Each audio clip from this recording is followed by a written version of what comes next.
What's going on, y'all? Welcome into another episode of Believe in Kentucky. My name is Vinny Hardy.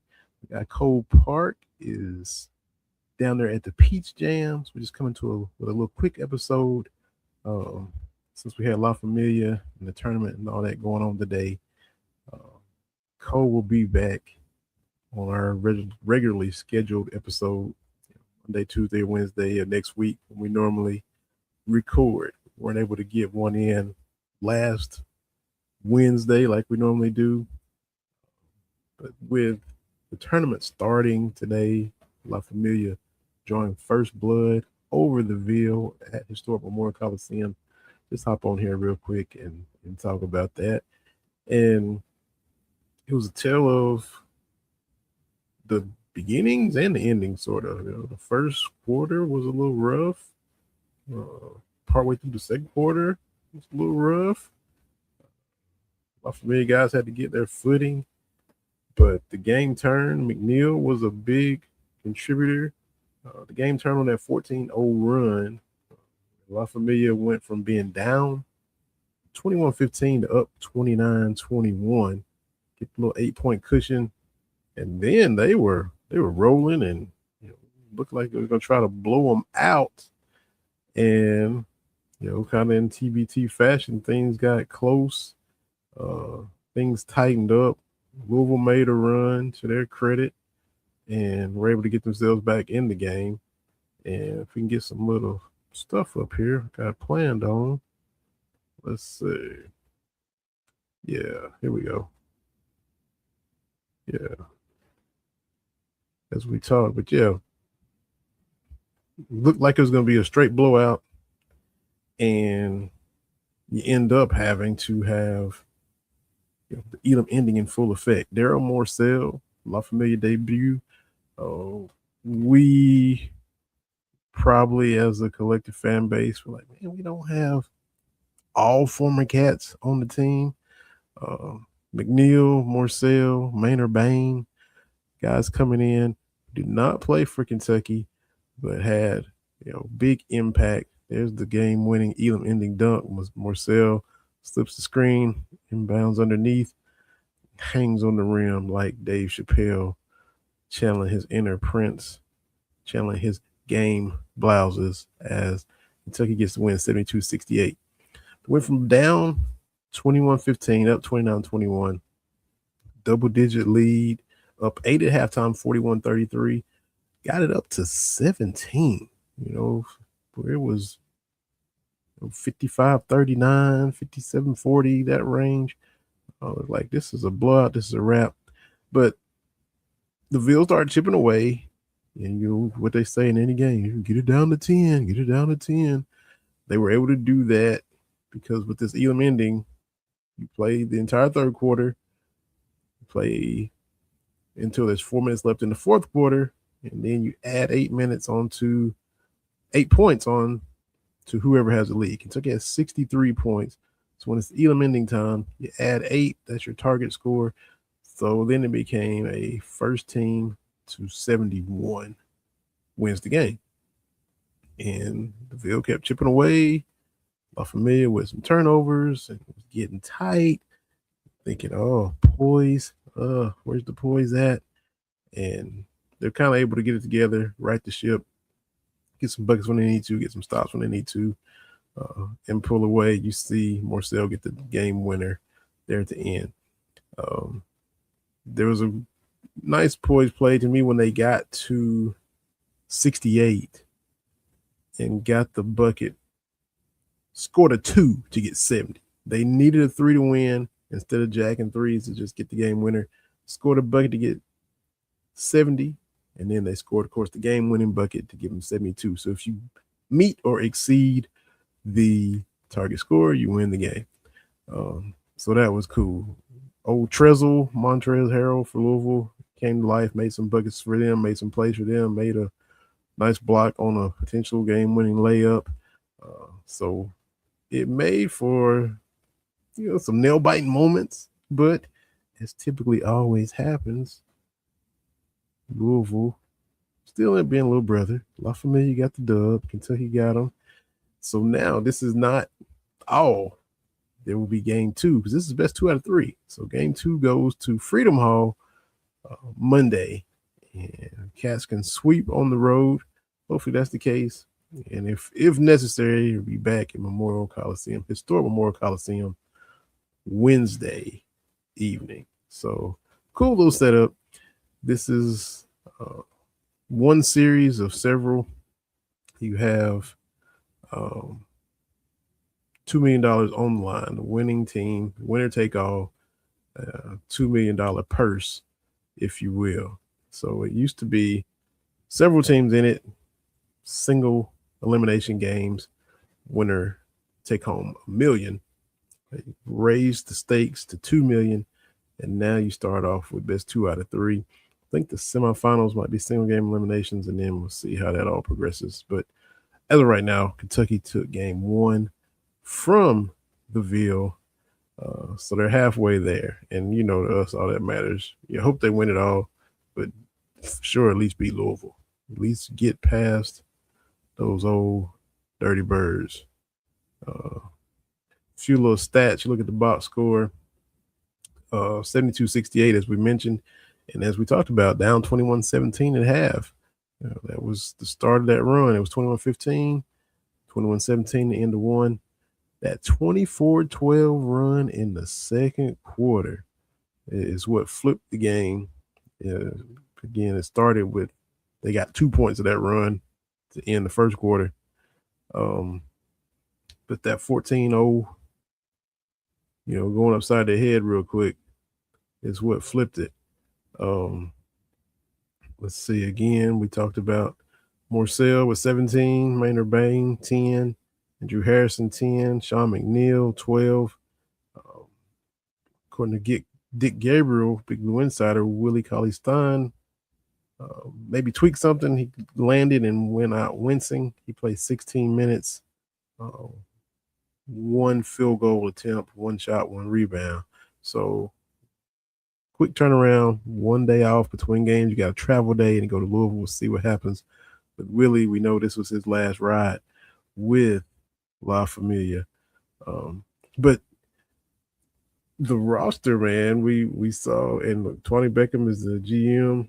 We saw guys coming and going and getting scratched, and with Quaddy Green, Archie Goodwin, and all these names we were hearing, and man, my thing was I just hope they have a squad and get a squad at full strength for the duration of the tournament. Whoever they end up with, I just hope they can start with a squad and keep a squad, because think back to Nate Sestina when he was there a couple years ago, and his game against Louisville, which will be legendary from a TBT standpoint and from the Cats Hate the Card standpoint.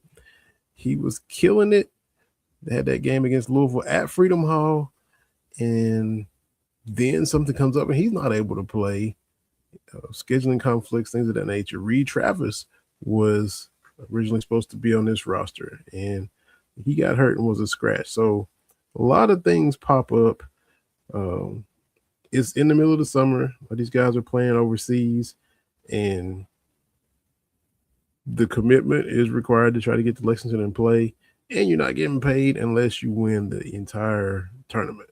So if you get in and win it, it's going to be worth it getting a percentage of that $2 million. If not, when they've come up short in some of these years, I think that year Sestina didn't play. If they end up losing to Ohio State, that was probably one of their best chances to go all the way. But, that's what I'm saying. If they can get a team and keep it, the length of the tournament, you kind of like their chances. But congrats to La Familia on getting the dub in game one. Hopefully they can do the same thing Monday and move on past the Ville and survive and advance. That's the name of the game. If you heard the intro, we got a new intro. So hope everybody liked that. Shout out to Daisy Pop. Follow her on Twitter at Daisy Pop, DAZEE Pop. Tight, light, nice little intro, little outro, little music, tightening stuff up. So appreciate that. You'll be hearing that the next episode when Cole is here as well. So appreciate that. We had an episode last week, just would have been, stuff we're looking forward to talking about in the summer. A couple weeks ago, what were we talking about? Was that in July, you're gonna get the TBT, you're gonna get the tournament, you're gonna get it's the media days with Will Stein. You can look forward to those events in the month of July. In the interim, we got some stuff UK related. We got the Kirk Creaser news. We're just trying to get to some real stuff to talk about. Last week, it would have been us looking forward to the TBT. We had an episode and looking for the SEC Media Days. Then we got the Bam Adebayo, Tyler Hero, cat on cat crime. So again, and you just hate it for the fact that it is cat on cat crime from that standpoint. Bam and Tyler were teammates on the Heat for a minute, 7 years together. This burner phone stuff, just disagreements, and Bam walking up and going upside his head at the AAU event. You hate to see it from the fact that it's two former casters having some beef. If I'm Tyler Hero, if you got something you want to say about Bam shooting a lot of mid-range jumpers or Bam shooting percentage, again, y'all on the same team for 7 years, team meetings, practice, plenty of time to say all that without saying it on a burner phone. So, it is what it is. Everybody's moved on. Tyler Hero's moving on to the Milwaukee Bucks, playing for his hometown team. They'll see each other several times a year, being in the Eastern Conference, but it is what it is. You just hated to see it since it is two former cats that was, having some squabbling and some dusting up going on. What else were we going to talk about too? Some Hall of Fame stuff happening. We had some former cats being inducted into some halls of fame. Now, you remember, the longtime listeners, I hosted this podcast with the legend Tony Delk. While he was hosting this podcast, co-host with me, he got inducted into a Hall of Fame, and that was his home state of Tennessee. Being from Brownsville, where he's from, he got inducted into the Tennessee Hall of Fame. And if I can find what I'm looking for, let's see. Struggling here. There we go. Ron Mercer is getting inducted into the Tennessee Sports Hall of Fame as well. So congratulations to Ron Mercer. 95 to 97 at UK, first team All-American, 1996 National Championship, true freshman coming in, dropping 20 points on Jim Boeheim and Syracuse's head. The Cats won 76-67. Huge part, along with Tony Duck, who hit the 4-point play. Both of those guys from the state of Tennessee, and now both of them are inducted into the Tennessee Sports Hall of Fame, the Hall of Fames of their home state. So congrats to Ron Mercer on that deserved honor. Much deserved. Another much deserved honor would be for one Orlando Tubby Smith, who's also getting inducted into the National Collegiate Basketball Hall of Fame, NABC. Congrats to Tubby. So again, we had a couple of Hall of Fame inductions. Tubby, of course, a national championship in '98, 2 years after Mercer and Company win it. Rick Pitino moves to Boston Celtics. Tubby Smith comes in year one, takes that squad to the championship. The comeback cats, down at halftime in several of those games, down 10 to Utah, and come out in the second half and just take care of business, 78-69. Tubby coming in where a lot of people weren't thrilled with the hire, but it fell right in line historically with what happens when a coach is hired at Kentucky. They had to have done something somewhere else at their previous stops. Rick Pitino had taken Providence to a Final Four. Eddie Sutton had taken Arkansas to a Final Four. Tubby Smith had Georgia and Tulsa in the Sweet 16. And if you remember in '96, I say it all the time, Kentucky beat Syracuse in the championship game. But it took a John Wallace buzzer beater for Syracuse to get by Tubby Smith and the Georgia Bulldogs. That's what I'm saying. He had done something in the tournament. Tubby had a tournament resume already under his belt before he got to Kentucky, and he proved that he could handle the job at Kentucky by winning the chip in year one. The 03 squad was insane, and unfortunately Bogans is hurt, and Dwayne Wade goes crazy. So he might have won another chip with that squad. 5 SEC tournament championships, 5-time SEC Coach of the Year. The man did work while he was here, so congratulations to Tubby Smith. Appreciate what he did. And as always, it goes without saying, but it's the truth.